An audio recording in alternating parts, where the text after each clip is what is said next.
Well, where do we go now? Deadpool and Wolverine gave us all kinds of new direction for the Marvel Universe, and after one heck of a long ride with two of Marvel's most iconic characters and a lot of really great cameos, well, I think the future is being set up, and that future that's being set up clearly is going to have a major conflict. Let's take a spoilerific ride down the rabbit hole with Deadpool and Wolverine and kind of talk a little bit about what happened in this movie, why so much of it is so important, and what the end of the movie kind of sets up, because it appears to me this movie is as important as Kevin Feige was saying it was. Now, when we first found out about this movie, the hype train went into overdrive right out of the gate. The potential return of Hugh Jackman as Wolverine, well, that got fans pretty excited. And teaming him up with Deadpool, finally, is a dream fans have been talking about for decades, and it actually manifested on screen in a way that I think leaves everybody satisfied. Now, don't forget, we're going to talk a couple spoilers here, so I don't want to ruin the movie for you or anybody else. So just be careful. You might want to hear them, you might not want to hear them, but in any case, it's kind of hard to avoid them and talk about where this movie leaves us at the end. Now, the trailers did not disappoint and really did lead us down the road of exactly where this movie was headed. Now, we knew from the beginning the TVA was involved, and their central role with Mr. Paradox, well, wasn't exactly what I was thinking it was going to be, but the character's sort of villainous nature worked perfectly on screen and set the story up properly. Now, the big premise of all this movie was they were not going to crap on the legacy of what happened at the end of Logan, and they took that into complete overdrive. So much of the story being based on the death of Logan in that film, well, that gave that event weight that just could not be ignored and definitely made that movie, well, somewhat important to the overall plotline, and they did not dishonor it at all. Now, they did make a lot of jokes out of it, and when you see the film and that sort of initial fight sequence where Wolverine kind of joins Deadpool, well, that was honestly a great way to kind of address the whole thing and deal with it in a way that was head on.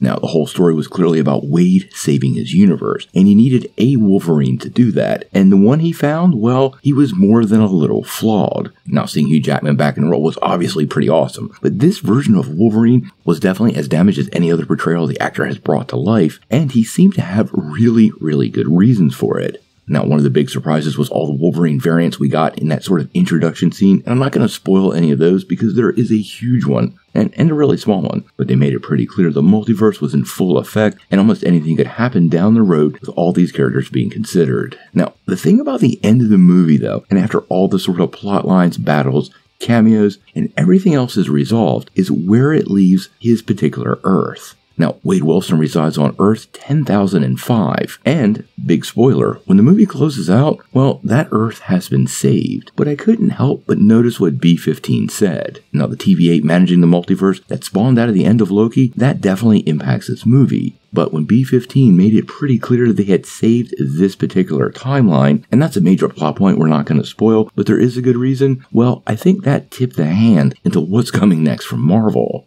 Now, Kevin Feige said if Infinity War's impact on Endgame was a 9, this particular movie's impact on the multiverse saga would be an 8. That means the stuff that went down in this movie is going to play massive moving forward. And I think, and this is just my theory, that we just got the big setup for Secret Wars. Now, at the end of the film, when B-15 tells Wade that he saved his universe, and we've got a nice population of characters that have managed to appear, including some of those cameos from The Void, well, this moving forward is now a well-populated world with a ton of superheroes, a Wolverine, and some X-Men that are probably pretty keen to keeping that world alive. I actually think that incursion we saw at the end of the Marvels was to Earth 10,005, and ultimately, Secret Wars is not going to be what fans are expecting. With Marvel moving away from Kang, I fully suspect that we just got the full setup. We are definitely going to see the old Fox universe, the X-Men, set up to face off with the Marvel universe, basically the Avengers, and I think the Fantastic Four coming from their own universe, well, that's going to be the balancing factor that will ultimately unite all the characters against a common foe and help serve as the rebirth of the Marvel universe. Now, obviously, a lot happened in this movie, and we're going to unpack that over the next couple of weeks. I can't wait to talk about the cameos and some of the other scenes, but the big takeaway is the setup for the future, and this definitely seemed, to me, to set up one side of this massive,